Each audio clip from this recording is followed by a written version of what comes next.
तो uric acid क्या होता है? What is uric acid? एक यूरिक एसिड एक वेस्ट प्रोडक्ट है जो अपनी बॉडी में जनरेट होता है और उसको शरीर से रेगुलर टाइम पे बाहर जाना चाहिए। अगर वो कुछ कारण की वजह से वो अगर बाहर नहीं जाता है, बराबर, क्योंकि प्यूरिन्स जो होता है, जो प्यूरिन्स डीएनए में चेंजेस होके जो उनका रिएक्शन होके जो आउटलेट बाहर आता है, वो सब्सटेंस है जो किडनी उसको फिल्टर करके बॉडी से बाहर फेंकती है। वो रेगुलर टाइम पे अगर बाहर जाने का उसका फिल्ट्रेशन कम हो गया या यूरिक एसिड का बनने का परसेंटेज बॉडी में ज्यादा हो गया, तो फिर अपना ब्लड में का यूरिक एसिड का परसेंटेज जो है वो बढ़ जाता है और फिर उसके सिम्टम्स, उसके अलग अलग ये अपने को दिखने चलते हैं बॉडी में कि क्या होता है, क्या अलग अलग चेंजेस आते हैं, वो भी आप देख सकते हैं। यस, तो इसके लिए पहले मैं यूरिक एसिड का जो अभी जैसे अपन शुगर चेक करते हैं, बीपी चेक करते हैं और बहुत सारी अपनी बॉडी के टेस्ट लेते हैं, तो यूरिक एसिड भी एक टेस्ट है जो ब्लड में अपन चेक कर सकते हैं, जिसका नॉर्मल परसेंटेज जो चाहिए, जो मेल में चाहिए 3.4 से लेके 7 mg पर डीएल तक और फीमेल में चाहिए 2.5 से लेके 6 mg पर डीएल तक। आप ये नोट डाउन कर सकते हैं अपने डायरी में अगर डायरी पेन है तो। अगर वो बढ़ता है, अगर वो बढ़ता है 6 से ऊपर तो वो डेंजर है अपने लिए, लेकिन वो 6 से 7 के बीच में भी आता है तो वो अपने को वार्निंग देता है, वो अपने बॉडी के छोटे छोटे सिम्टम्स दिखाता है। वो सिम्टम्स अगर आपके ध्यान में नहीं आए, अगर आप समझ में नहीं पाए कि क्या हो रहा है, तो वो फिर ज्यादा सीरियस जोन में जाता है और वो सीरियस जोन में जाने के बाद फिर अपन उसको पीछे नहीं ला सकते।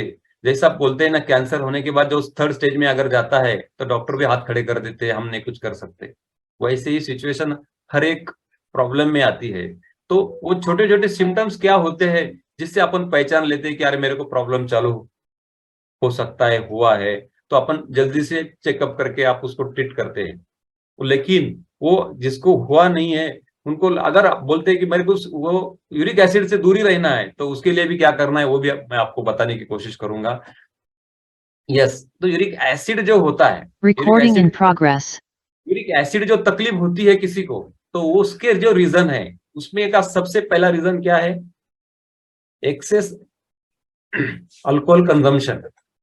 अभी एक्सेस अल्कोहल कंजम्पशन का मतलब क्या है कि अगर आपके बॉडी में आप रेगुलर अल्कोहल ले रहे हो, आप रेगुलर ड्रिंकर है, तो उसकी वजह से भी आपको यूरिक एसिड का प्रॉब्लम स्टार्ट हो सकता है, बराबर। दूसरा रीजन है कि एक्सेस ओवरवेट। बॉडी का वेट जो है अगर आपके बीएमआई के हिसाब से नहीं है तो आपको यूरिक एसिड की तकलीफ स्टार्ट हो सकती है।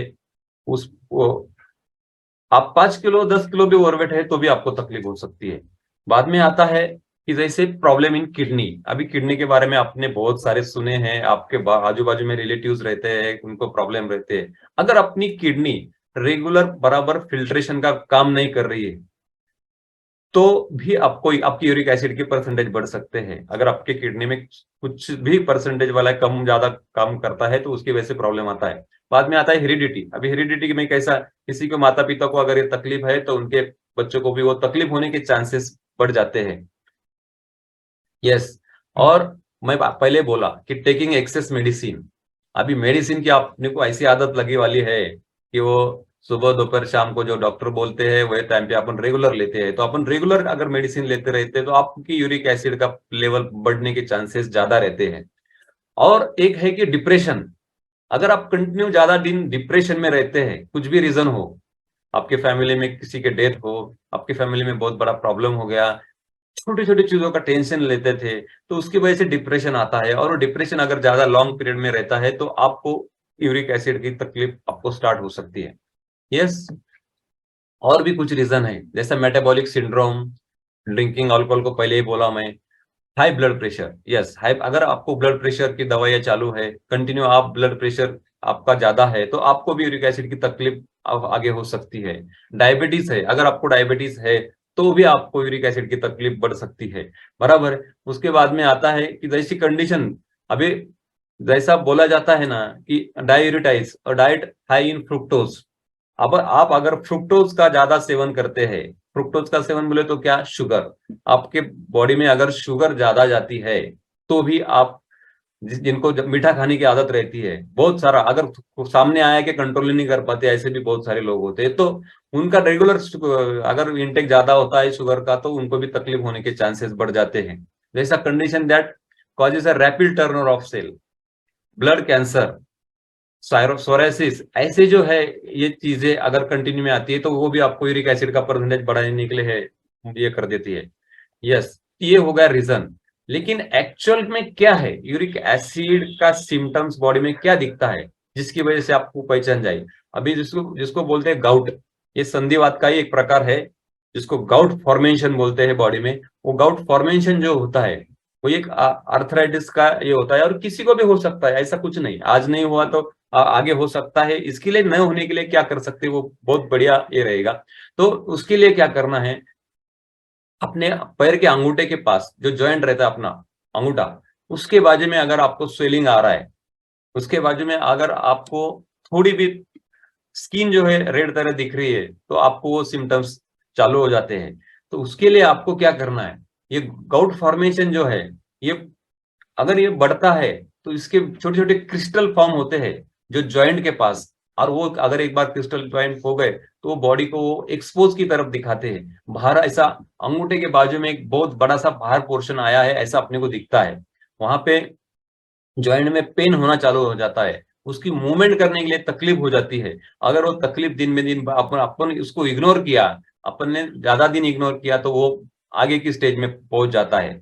अब आप यहाँ पे देख सकते हैं, ये जो है, ये हाथों के जो जॉइंट्स है, पूरे जॉइंट्स जो है हाथों के पूरे, इसमें अपने को ऐसा हो जाता है कि छोटी छोटी जो चीजें है, आप देखिए यहाँ पे जो छोटी छोटी जो चीजें है वहां पे बड़े वैसे जॉइंट्स पे दिखाई देता है।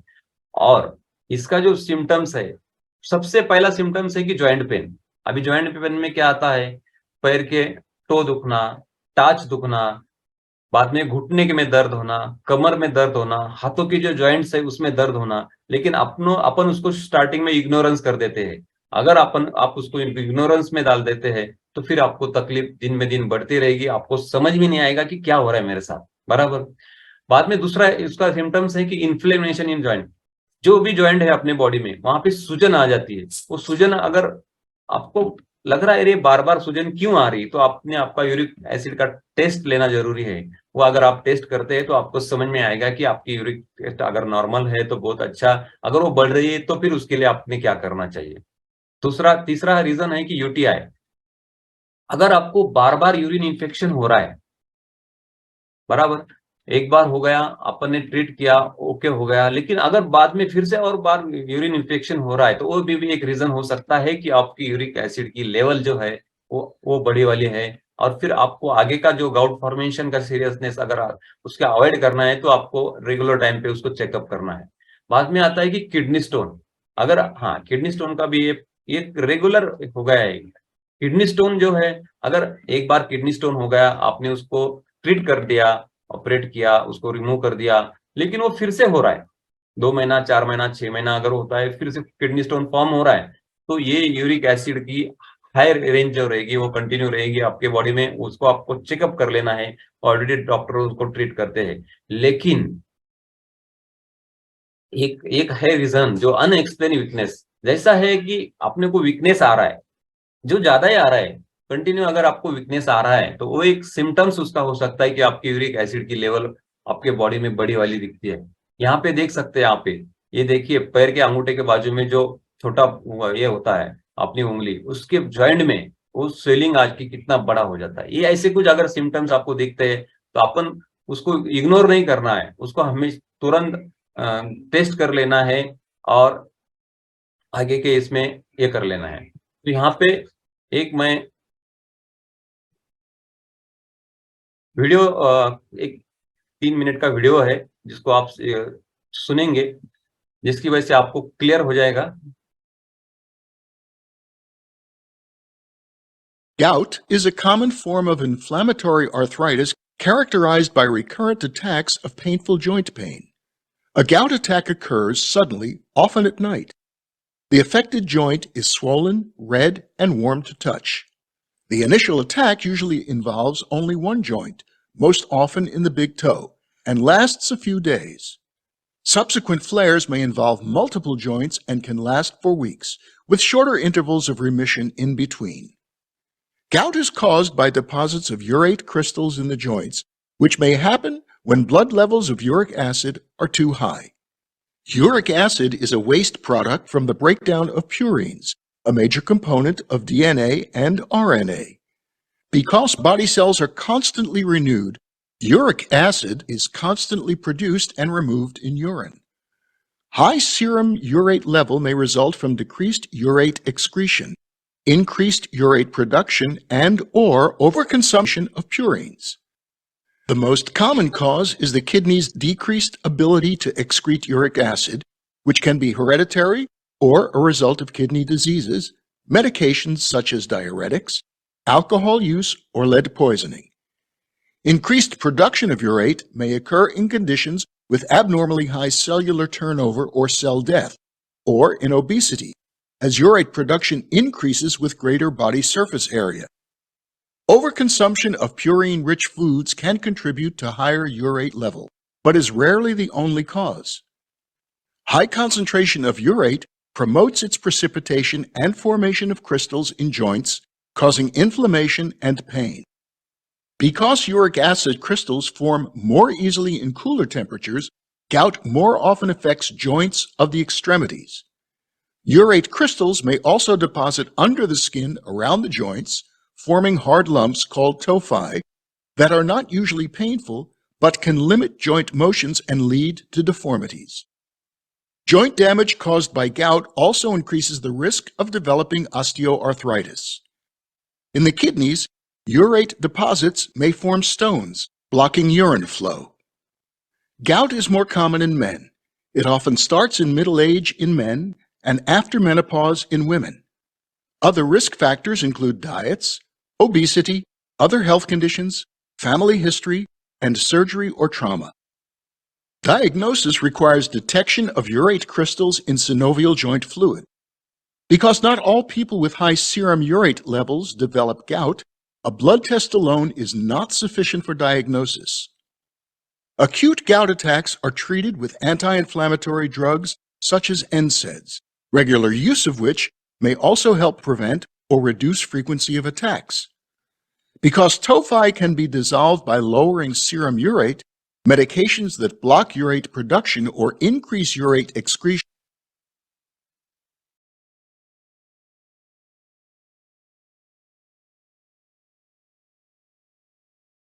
यस, तो यूरिक एसिड जो है वो अपने ये वीडियो से आपको कुछ ना कुछ तो समझ में आया होगा थोड़ा बहुत, क्योंकि इंग्लिश था, हर एक को इंग्लिश पॉसिबल नहीं है जिनको भी समझ में आया होगा। लेकिन इसमें से क्या होता है कि यूरिक एसिड जो है अपने बॉडी ब्लड में अगर अब बढ़ जाता है तो हाइपर यूरेसीमिया, ये जो प्रोडक्ट बॉडी का जो बाहर निकालना चाहिए प्यूरिन फॉर्म में आता है, और प्यूरिन से उसको बॉडी से अगर वो बाहर पे नहीं निकला तो वो गाउट फॉर्म में सिम्टम्स दिखा देता है, और वो गाउट एक बार गाउट में दिखा दिया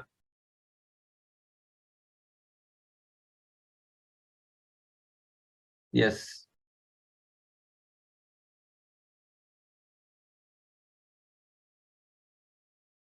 ओके। तो नेक्स्ट जो है इसके बाद में जो आता है, आप उसको कैसे अवॉइड कर सकते हैं? आपने क्या करना चाहिए कि यूरिक एसिड की लेवल आपके बॉडी में बनाई रहे, कि जो आपको कैसा उसमें ये देख सकते हैं। तो उसमें लिए क्या करना है, आपको जो है हाई प्यूरिन्स वाले जो फूड है वो उसको अवॉइड करना है। कौन से हाई प्यूरिन्स वाले फूड है, जिसमें आता है रेड मीट, लाल मांस जो बोलते हैं वो, ऑर्गन्स का मीट, ऑर्गन का मांस वो नहीं खाना चाहिए। फिश जो है, सर्डिन्स एंड बियर, ये जो है लो फैट वाला diary products, fruits and vegetables. अभी जो है ये यहाँ पे देख सकते हैं आप, ये जो है ये सब अगर आप ज्यादा रेगुलर खाते हैं तो आपकी यूरिक एसिड की मात्रा बढ़ सकती है, जिसमें ऑलरेडी बताया मैंने अल्कोहल, बीफ, पोर्क, लम्स, ये फिश, सब प्रकार के मैक्सिमम फिश जो होते हैं, अगर यूरिक एसिड का आपको तकलीफ है तो आपने ये सब अवॉइड करना चाहिए, बराबर। इसमें आता है कि अभी क्या खाना चाहिए। वो सबसे इम्पोर्टेंट है।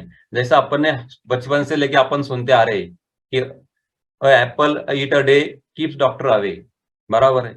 लेकिन अभी आप बताइए मेरे को कि आपने आखिरी एप्पल कब खाया था? रोज खा रहे? पॉसिबल है?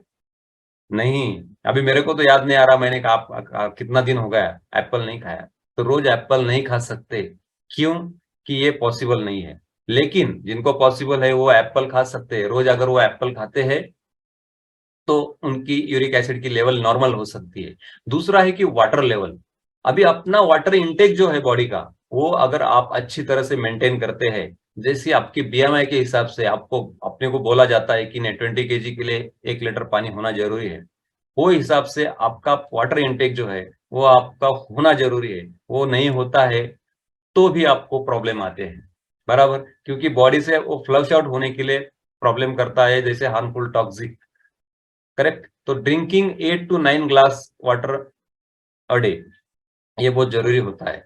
बाद में आता है कि फ्रेश बीन्स। कुछ बीन्स होते हैं जिसका आप लेके आप आपकी यूरिक एसिड की मात्रा को कम कर सकते हैं। जैसा है कि कुछ एप्पल के विनेगर है, बेरीज है, चेरीज है। अब ये बेरीज और चेरीज जो जहाँ पे जिनको पॉसिबल है वो ले सकते हैं, उन्होंने खाना है। विटामिन सी रिच डाइट लेना है, बराबर। ये सब बताने के लिए बहुत अच्छा लगता है, लेकिन जब इसको ढूंढने के लिए जाते हैं तो फिर आदमी को समझ में आता है कि अपन क्या ये कर रहे हैं। जैसे लो फैट प्रोडक्ट है, फाइबर रिच फूड है। जैसा जो भी फूड में फाइबर रिच अच्छा होता है, अगर वो आप कंटिन्यू लेते हैं तो आपकी यूरिक एसिड की मात्रा नॉर्मल रहने के लिए हेल्प करवाती है। ऑलिव ऑयल है, ग्रीन टी, ग्रीन टी भी ले सकते हैं। जैसा अपने फैमिली में आने के बाद अपन ने अपना चाय बदला, और अपना चाय जो है वो रेगुलर अपने बॉडी से टॉक्सिक जो है वो रिमूव करने के बाद, मेरे को सचिन सर का हमेशा वो वर्ड याद आता है कि बॉडी में से जो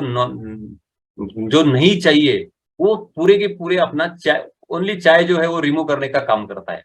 अगर वो रिमूव बढ़िया तरह से होता है तो आपका फीलिंग बढ़ जाता है, अपना फ्रेशनेस बढ़ जाता है, और आप लॉन्ग टाइम तक हेल्दी एंड अच्छा लाइफ जी पाते हैं। यस, ये हो गया अपना रेगुलर का। लेकिन ये फैमिली में आने से बाद, अभी जिन्होंने जिन्होंने अपना चाय और नाश्ता बदला है उसके बारे में उनके पास जो रिजल्ट आए हैं, तो आप यहाँ पे चाय और नाश्ता अगर आप कंटिन्यू लेते हैं तो ये सब पूरे फ्रूट्स आपको ढूंढने की जरूरत नहीं है, क्योंकि इसके सब कंटेंट्स इसमें है और वो बॉडी की रिक्वायरमेंट को फुलफिल करता है। अगर आप एक टाइम लेते हैं तो 33% फुलफिल करता है, सुबह शाम लेते हैं तो 66% कंप्लीट करता है, और इसकी बदौलत आप लाइफ टाइम हेल्दी एंड अच्छा लाइफ जी पाते हैं। ये इसके साथ साथ कुछ एडिशनल अपने ये भी है कि जो आप ऐड करते हैं अपने इसमें, तो आपको उसका भी बेनिफिट हो सकता है। तो वो क्या है कि जो आप एडिशनल ये डाल सकते हैं?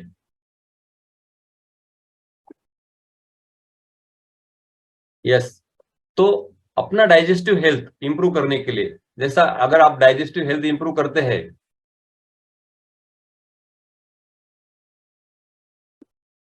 यस, तो डाइजेस्टिव हेल्थ इंप्रूव करने के लिए अपने पास क्या है?